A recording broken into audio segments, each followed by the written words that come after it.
तो हाँ दोस्तों, हर बाज की बढ़ती हुई उम्र की मोड़ पर एक समय ऐसा आता है तो उसके सामने दो रास्ते होते हैं। एक तो सरल और सरल समाधान देने वाला बहुत सरल रास्ता होता है, और दूसरा रास्ता उसको बहुत पीड़ा बहुत कष्ट देने वाला होता है। लेकिन बाज जो है दूसरा रास्ता पीड़ा चुनने वाला चुनता है, और यहीं से शुरू हो जाता है। हमारी ज़िंदगी में कई ऐसे रास्ते आते हैं या कई ऐसे मौके आते हैं जिनमें हमें परेशानियों का सामना करना पड़ता। तो कई लोग तो ज़िंदगी से संघर्ष करते हुए आगे बढ़ जाते हैं, और कई लोग ज़िंदगी से संघर्षों से हार मानकर खुद ज़िंदगी को संघर्षों के हवाले छोड़ देते हैं। ऐसे में हमारी ज़िंदगी और हमारा खुद का कोई वजूद नहीं रहता। दुनिया उसी को सलाम करती है जो अपनी किस्मत अपने हाथों से लिखता है, चाहे कैसे भी लिखे। तो फिर दोस्तों, आइए जानते हैं बात से जुड़ी प्रेरणादायक और हम लोगों को प्रेरणा देने वाली एक बहुत ही सत्य कहानी।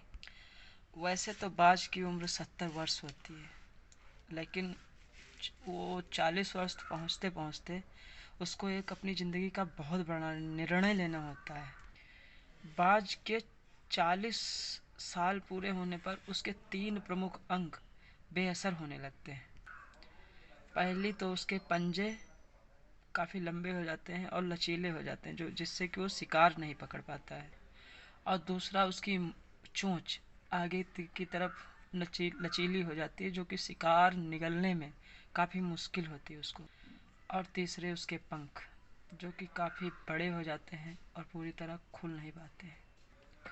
तो दोस्तों, बात जो है भोजन पकड़ने में, भोजन निगलने में और भोजन की तलाश मतलब भोजन को ढूंढने में उसके पंख भी काम नहीं करते ना, तो इस वजह से उसकी तीनों चीज़ें बेअसर होने लगती।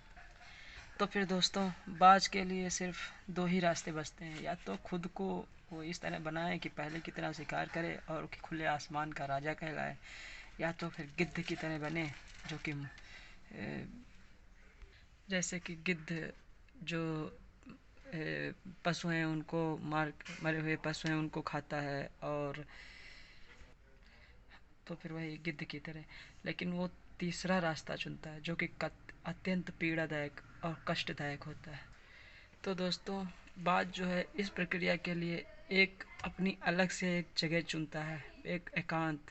वहाँ जाता है, फिर पत्थर पे अपनी चोंच मार मार के तोड़ देता है। उसको कितनी पीड़ा होती होगी। फिर इसी तरह अपने नाखून अपने पंजे सब तोड़ देता है। फिर वो नए पंजे और नई चोंच उगने का इंतज़ार करता है। जब उसके नए पंजे और नई चोंच उग आती है, उसके बाद जो है अपने पंखों को एक एक करके नोच कर फेंक देता है। फिर कम से कम लमसम 150 दिन की प्रक्रिया पूरी करने के बाद बाज फिर से उसी पुरानी अपनी अवस्था में लौट आता है, और फिर 30 साल तक और अपनी ज़िंदगी जीता है। तो दोस्तों, इस कहानी से यही सीख हम लोगों को मिलती है कि भगवान भी उसी का साथ देता है जो खुद के लिए मेहनत करता है और खुद आगे बढ़ना चाहता है। अगर घर पे बैठे रहोगे और कहोगे कि हमें भगवान दे दें आके, भगवान दे दें, भगवान खुद ना देंगे आके ना। आपको खुद ही कुछ करना पड़ेगा। बाज की तरह अपने आलस को त्यागना पड़ेगा, अपने अतीत के लिए, अपने वर्तमान के लिए, अपने भविष्य के लिए, सब चीज़ के लिए आपको खुद से मेहनत करनी होगी। हमें अपने आलस भरे जीवन में इस आलस को त्याग करना होगा और बाज की तरह ऊर्जा भरी सक्रियता दिखानी होगी। जिस तरह बाज को नई ऊर्जा मिली, इस तरह हमें भी नई ऊर्जा मिलेगी। इस कहानी को फॉलो करें अपने अपने जीवन में।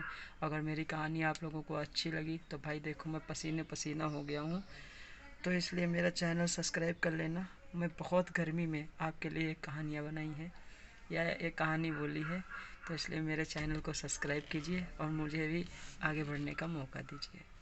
धन्यवाद। जय हिंद, जय भारत।